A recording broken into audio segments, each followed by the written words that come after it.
I get asked all the time, how do you come up with your new product ideas? Because we, quite frankly, are releasing a lot of new products very often. There's always something new that I'm putting my artwork and patterns on, and I love it. I love trying new ideas, developing new designs, new products. I really would hate to stop. So I always have a new idea, and there are many, many ways that I get these ideas, and many considerations that I take into account before I actually hit go.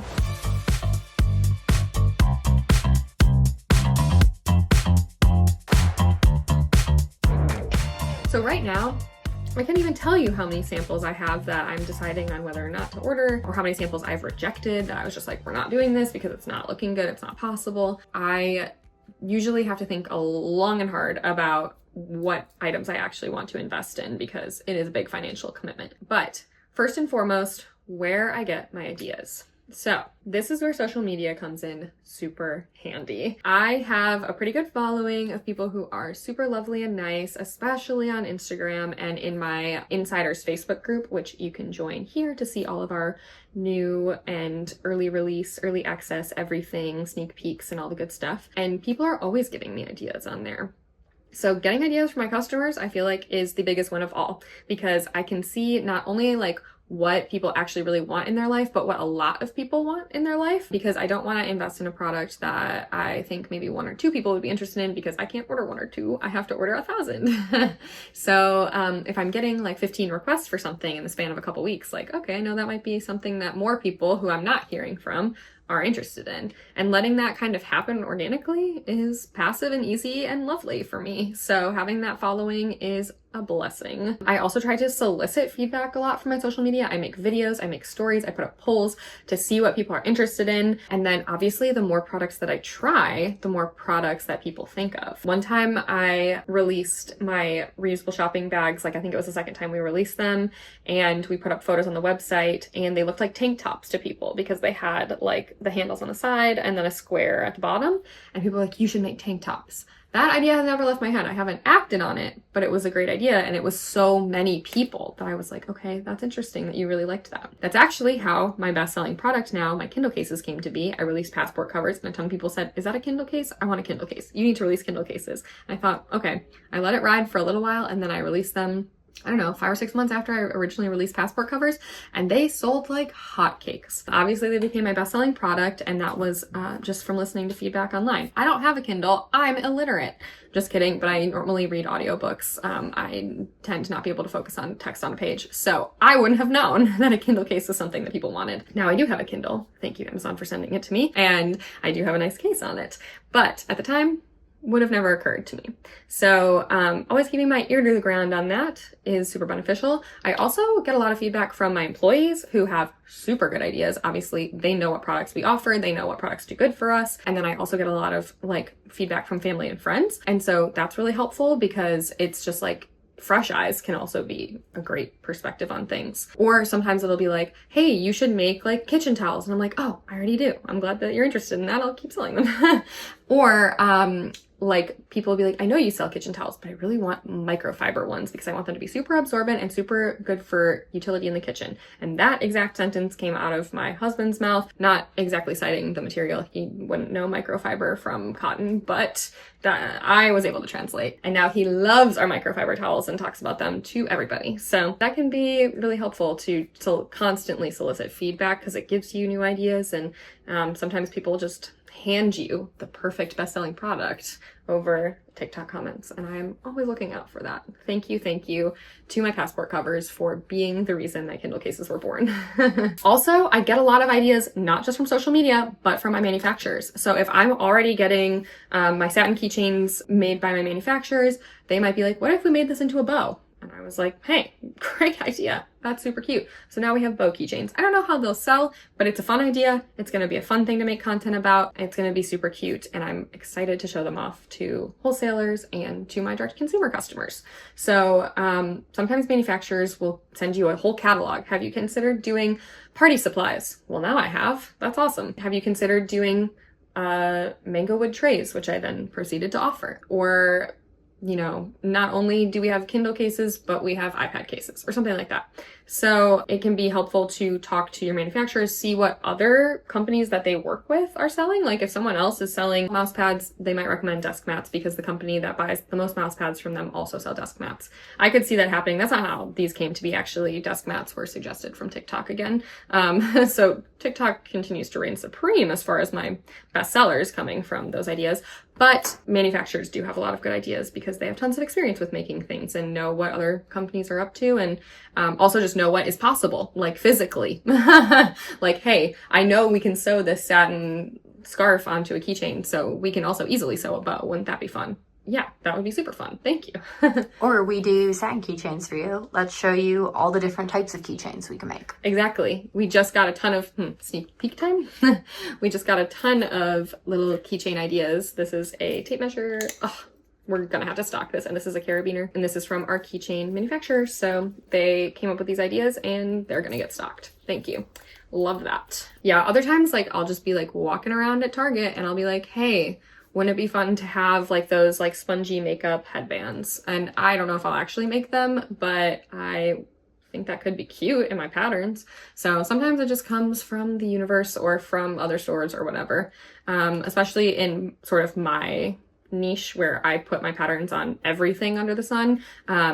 So many things are available to have patterns on them, and I try to keep my eyes out. There are like obvious products I've thought of many times, but I haven't done because of the logistics and just like the challenges that go into it. So I have like a checklist of things that need to be true to introduce a product. First, the margins have to be okay. Obviously, like not all margins are created equal. Some products are better than others. If I really, really love a product, I will take a low margin on it, just because I think it's going to have other positive effects, whether it be just like, I think we'll sell a ton. That's a huge thing. Like, I don't think it'll sell wholesale, so I can just sell at retail, which the margins are better. I'm just excited about it and I want it. Or it would round out our collection really well. Then I can live without the margins. But most of the time I look for good margins. If a product has especially good margins, I might stock it even if I don't know that it's going to sell well. It's worth experimenting on. Another thing to keep in mind is just like whether that is a material that I want to have in my lineup. So I'm trying to be judicious about what materials I introduce because I want to keep, like, I want to have my fabric that goes on my bags. I want to have my mushroom leather that goes on my keychains. I want to have my desk mat, which is made of like neoprene, so I can make desk mats and drink sleeves and chapstick holders out of that. And I don't want to have like a ton of different materials because it's hard to match the colors across all of them. So if we can make something out of an existing material that's already like a pro, and kind of checks that box. And if there's like a brand new material and it looks like it's going to take a lot of honing to get the colors right, I might push that off. The big one, storage. Do I have the space for it? Because I am going back and forth on blankets daily because I have to order 10,000 of them, and do we even have the space for that many? If it's a big product, I'm probably less likely to stock it because little ones fit in my warehouse easier, and I'm trying not to grow out of this warehouse before our lease is up in 2.5 years. I'm not doing the best job of that so far, but the pallet racking that we recently put up has helped. Stay tuned for that whole process. So yeah. How much space it takes up is a big consideration. Also, the production time is a big consideration. If it takes a long time to produce, I'm probably less likely to be super excited about it. The shorter the production time, the easier it is for me to manage just from a logistics perspective. Also, size. Do we have the boxes for this? That is something that I had to really like push aside for our mahjong mats that we're introducing later this month because we don't have boxes that can accommodate those, and we're gonna have to buy them. But if someone buys, God forbid, a mahjong mat with a backpack, I don't even know what we're gonna do because we don't have a box that can accommodate those two things. But yeah, the shipping, logistics, and the storage of it all, that can be a whole thing. There are products that I haven't done because I'm scared of them. So wallpaper is a big one. People say, have you considered wallpaper, to me every single day? And I think, yes, I'm crying about it. I'm crying every day because I don't have wallpaper yet. Not actually. But if I think about it for too long, I do get sad that we don't offer wallpaper. I'm just scared of ruining people's walls. Like, the amount of product testing that's going to take. I just don't have it in me right now. And there's just too many options. Like, do I go traditional pasted wallpaper route? Do I go the peel and stick? Do I offer both? Where do we store that? So I think I just am holding off on that one, even though I know it would sell so well. Oh.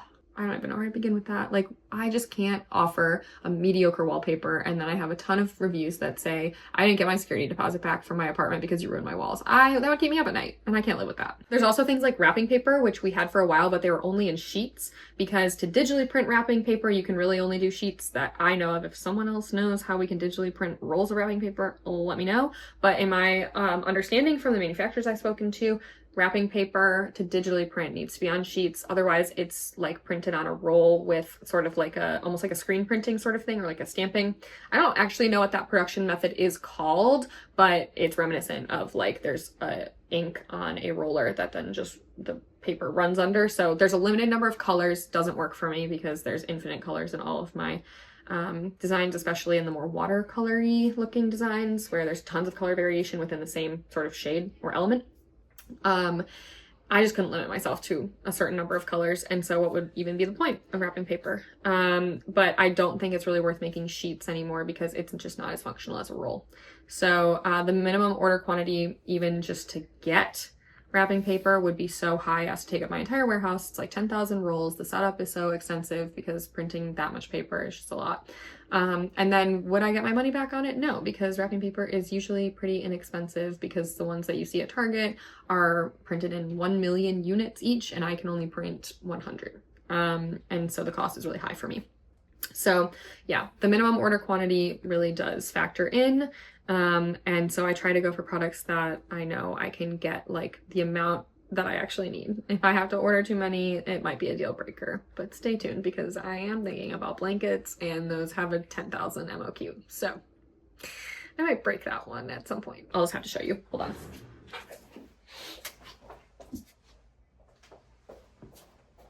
I mean, come on. I'm telling you, best blanket I've ever had. And I wouldn't just say that because this is a sample. Like, I don't have any pride wrapped up in this yet. I just have to work on the colors because this isn't quite right for Primavera. For reference, that's how it's supposed to look. So I need to rein it in a little bit, especially with the blues. But once the colors are perfect, these, I just feel like I can't resist this being in my warehouse because I'm obsessed with them. But 10,000 blankets, it would be a chunk. It would be a commitment.